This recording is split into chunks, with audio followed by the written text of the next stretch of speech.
Dr. Bones and the Christmas Wish. Written by Emma Jameson. Narrated by Matthew Lloyd Davies.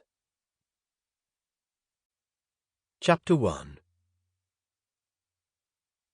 Dr. Benjamin Bones had no opinion on Christmas. That is to say, he had no polite opinion on Christmas. His actual opinion, the one he knew better than to say aloud, was that Christmas was a disappointment, a raising of hopes only to dash them, a festival of flash and dazzle which, come January, was hard to pay for, and even harder to justify. That was Christmas.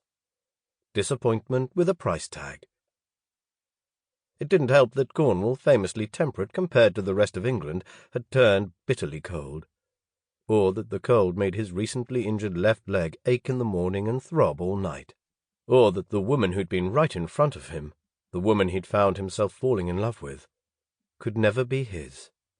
"She's back with her husband. I should be happy for her," he told himself. His reflection scowled at him from the window of a second-hand shop.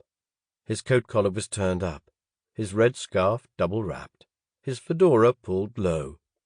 In Ben's native London, these clues, along with the grim set of his mouth, would have signalled passers-by to give him a wide berth. In his adopted village of Birdswing, they had no effect whatsoever on the residents, who ranged from sociable to pathologically friendly. "Oh, Dr. Bones, I hate to interrupt," said Mrs. Parry. Her booming voice would have told him who was speaking, even if he couldn't see the heavy, buxom woman in the grey coat cruising up slowly like a battleship behind him. "But you've been standing outside Owl's for 5 minutes. Are you quite all right?" He took a deep breath. Mrs. Parry sounded sweetly concerned, but then she always did. She lived directly across the street from him, and whenever he so much as stepped out to take the air, her white lace curtains twitched. If Special Constable Gaston knocked on his door, or Lady Juliet roared up in her Crossley, Mrs. Parry invented some reason to wander over for a closer look. She knew his affairs as well as he did, perhaps better.